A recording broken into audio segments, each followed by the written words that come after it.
I can't believe you graduated from high school. You're just a dull, nerdy guy who easily gets bullied, aren't you? It's disgusting to have a guy like you in our company, even if it's just a branch office. I stopped Thomas, who was coming on to a female employee, pretending to just greet her.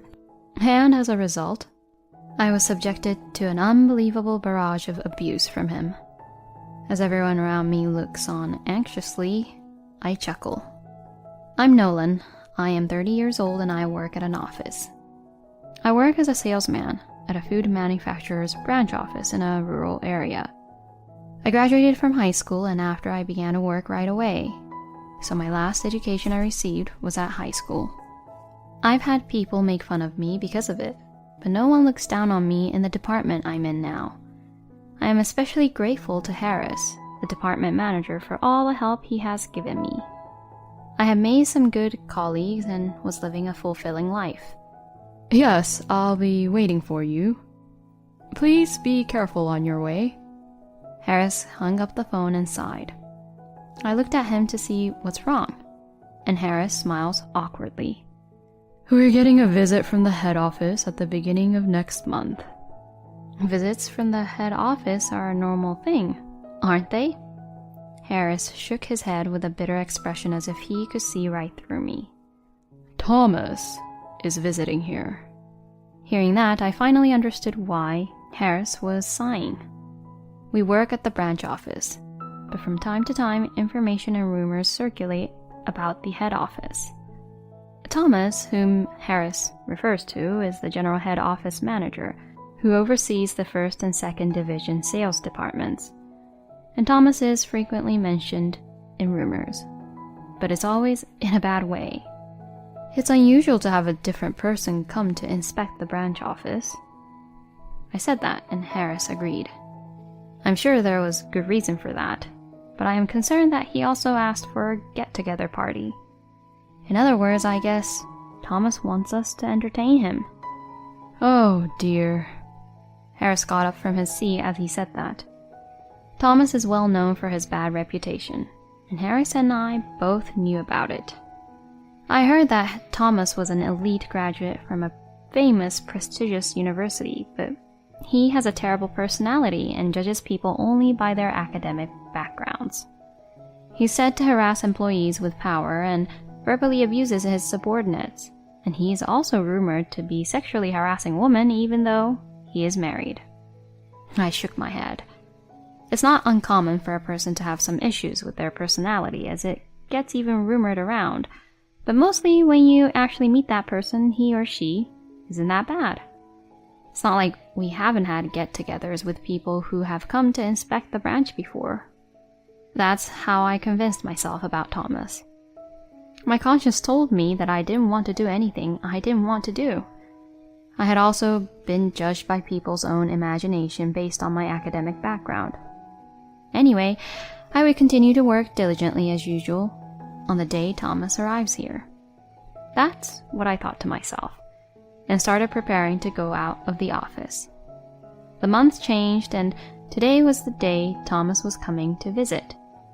When I returned from my rounds, Pharrell, my colleague, called me over. That's him. That's Thomas. He's just like they say he is, isn't he? I glanced over and saw a man leaning back in a chair. He looks very intimidating with his arms and legs being crossed like that. He repeatedly scolds Harris for his explanation, getting exaggeratedly angry every single time. If you listen carefully, you can see that what he's arguing about is all unreasonable, and I could easily tell that they are not our department or Harris's fault. As I was getting angry, Viola, a female employee, offered Thomas a cup of coffee. Immediately, Thomas's eyes widen and his expression changes. It seems that the rumor that he likes women is true. Thomas ignores Harris and tries to get the name of the female employee who brought him the coffee. Hey, you. What's your name? How old are you? Sir. Harris tries to stop him, but Thomas brushes him off. We need to avoid any more tense situation between Thomas and Harris. Alright then. As I thought like this, I walked up to Thomas, determined. Excuse me for interrupting. Viola, what happened to that urgent documents I asked for? I asked Viola in a deliberately troubled tone. In fact, I had never requested for any documents to Viola.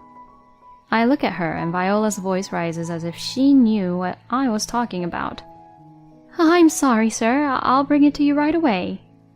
The female employee greets and leaves Thomas. Thomas was not amused at what happened at all, and after that he began to glare at me. After we managed to finish our work, a get-together with Thomas was held at a venue Harris had prepared.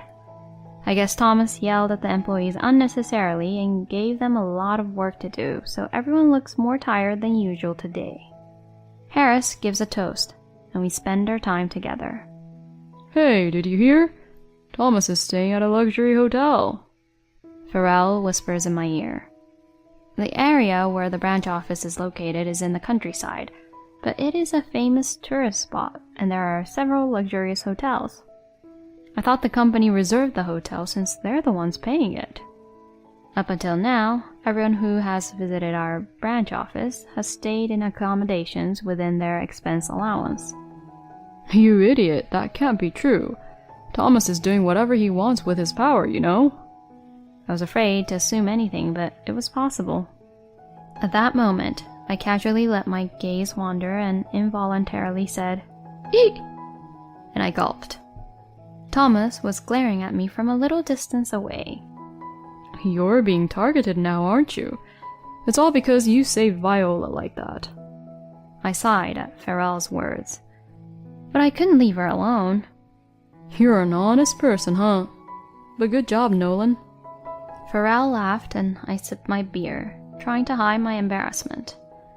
That moment, there was a loud bam right next to me. I turned my head in surprise and I looked over to see a male employee sitting nearby, who had apparently fallen while trying to stand up.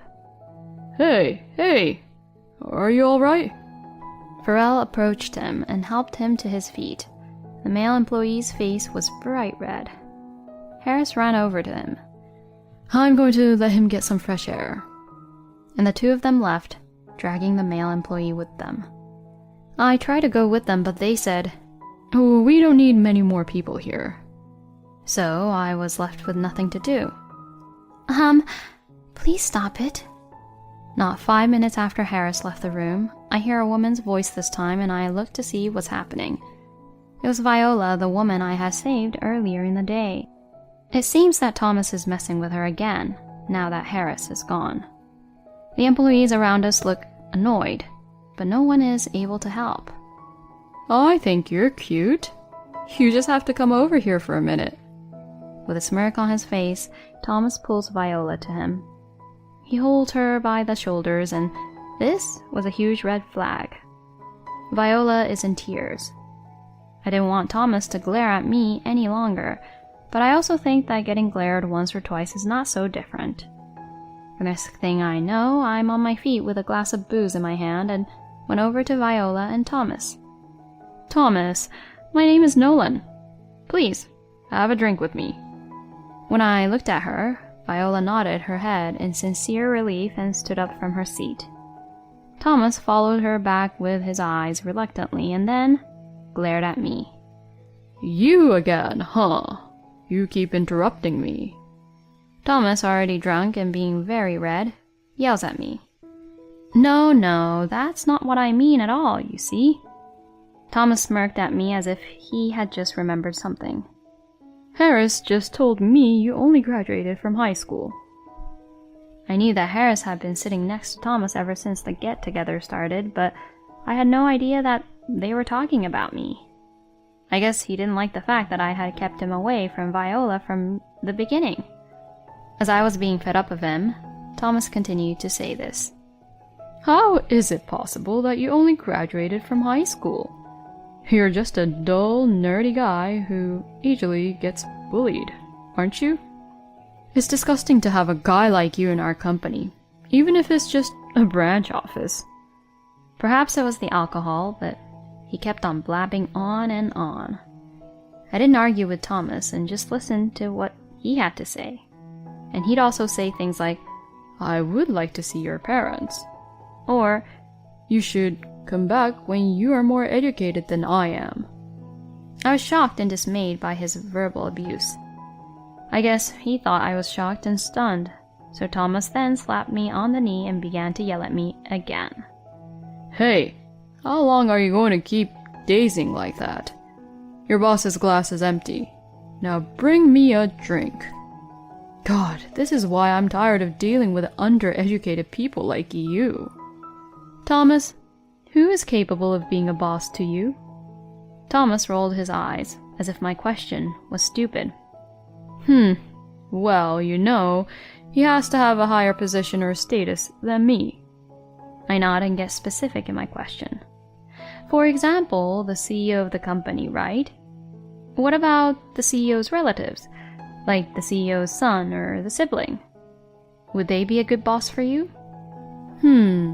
Yeah. If they were the CEO's relatives, they would be considered superior to me. Even if they are younger than me, I have to be polite to them. Anyways, stop talking nonsense and get the drinks already. Before we knew it, people around us had quieted down, and everyone was looking at us anxiously. Oh, I see, I said in a satisfied voice. I sat down next to Thomas firmly, and I held an empty glass in my hand and held it out to him. Then, you better go get me a drink. What? Thomas was stunned by my response. Everyone who was watching us was horrified, and their faces were drawn in fear. I was so amused by the surroundings that I burst out laughing. I was only joking. Thomas's face quickly transformed into a very angry expression. You're annoying. I interrupted him as he was about to yell at me. That was a joke, but I just did that because that's what you said to do. I'm the CEO's son, you see. Excuse me? Thomas then looks really awkward, and at that moment Harris and the others came back with Viola. I think Viola went to tell Harris and the others because she was worried about me. The man who collapsed earlier was not there, so he might have already gone home first. The three of them fidget awkwardly at the strange atmosphere in the room. An employee who was watching the whole thing told what was happening to them, and all three of them looked just as surprised and puzzled as Thomas. Well, of course that'll happen. I have not revealed my status as a relative of the CEO to Harris, the person to whom I am most indebted, let alone to my close colleagues. Harris rushed over to me. Sorry, Harris. I'm sorry for making everyone feel uncomfortable. I apologized to Harris and everyone. Harris looked at me and Thomas alternately, confused and at a loss for words. I turned to Thomas, who was frozen, and said this. You mentioned earlier, didn't you? You said that a superior person is either higher in rank than you or a relative of the CEO. Well, even if I were in a higher position, I would not ask someone to bring me a drink or force myself onto a woman who doesn't want that. As I said it sarcastically, Thomas raised his voice to make an argument. Don't be ridiculous. A poorly educated piece of trash like you is the son of the CEO? You can't possibly be the heir. I raised my eyebrows at his really loud voice. I took out my phone and said this as I was using my phone. I'm not necessarily the heir. I do have other siblings too. I mean, the company won't always necessarily be taken over by our family, you know. If you don't believe me that much, then you can check. Dad is probably already at home. As I said that, I put the phone on speaker mode and I pressed the call button. After a few rings, my dad answers the phone. Thomas's face goes pale at once when he hears his voice. Oh, hello, Dad. A long time no talk. I'm here with Thomas, the sales manager. When I say that, Thomas interrupts me from the side. Hello, are you really the CEO? Yes, I am. Thomas, thanks for your help. How was the sales department at the branch office? Since you insisted on checking it, I allowed you to visit there.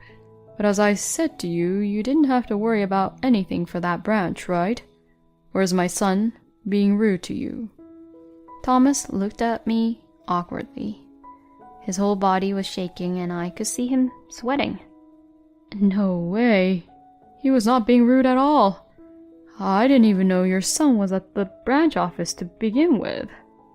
At Thomas's words, Dad said, "Ah, oh yeah." and Dad laughed in a carefree way. "Yes, he was. I forgot that my son wanted to keep it a secret that he was my son. But my son revealed it to you. So that means that something very important must have happened, right?" To that question, Thomas looked really nervous. I took the opportunity to tell my dad. The first was that Thomas had been yelling unreasonably at my boss Harris and other employees during the visit.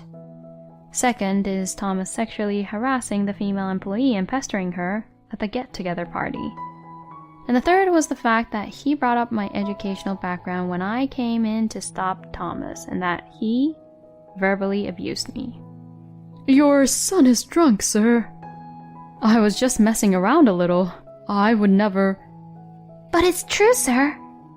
I didn't say anything, but a voice came out of nowhere. Thomas looked around at the other employees, but no one was intimidated by Thomas anymore. "I heard it too." "Me too." One after another, the voices rose louder and louder. Then my dad began to say something. Well, well, I was actually worried when I heard that you wanted to go for a visit to the branches. You know, I did hear a lot of bad rumors about you around the company, and I have warned you before. As long as there is no hard evidence, the opportunity to punish you has not come yet, but I don't know what will happen in the future. That's what I said to you, right?" Dad continued to talk to Thomas, who was now completely frozen. "Thomas, you made fun of me because high school was my last education, and I was at the bottom of the class. But please, don't get the wrong idea. I chose not to go to college after I thought long and hard about it, and I don't regret what I chose. You know, you can learn a lot even if you don't go to college, so to me, it's not a negative choice at all." When I said this, I wasn't trying to act tough or anything like that.